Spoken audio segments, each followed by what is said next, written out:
LMS number 10,000 and 10,001 were probably the first two main diesel-electric locomotives built and operated in Great Britain. They were built in association with English Electric by the LMS at its Derby works, and each locomotive has an English Electric 1,600 horsepower diesel engine, generator and electrics.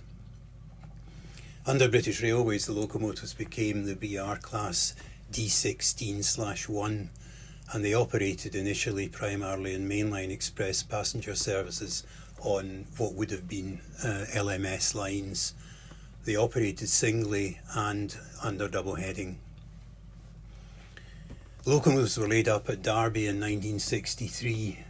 Number 10,001 was made functional using parts from 10,000 as well, and it continued operating until 1966.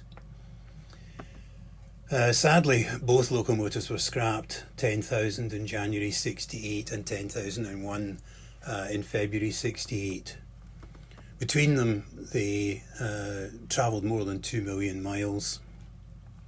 Despite losing what should have been preserved locomotives, at least one of them, in the 60s, the IVAT Diesel Recreation Society is in the process of recreating number 10,000, basing their project on a Class 58, and I believe using bogies recovered from an EM2 locomotive, which was a very similar bogie to those used on the D16-1s.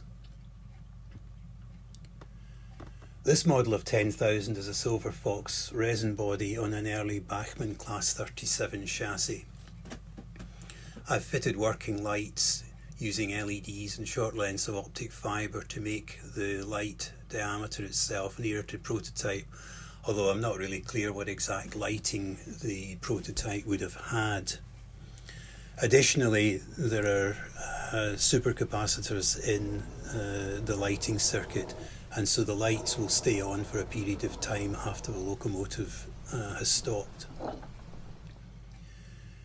The 10,001 model is a Bachmann with lighting already in place.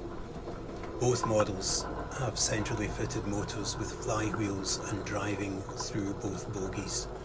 The slow running is therefore excellent, as is evidenced by the video.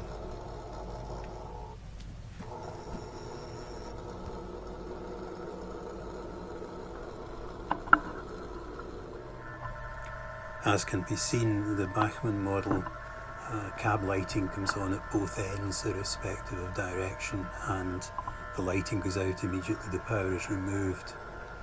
I considered improving that, but there is so little space in there that I haven't had the courage to attempt it so far.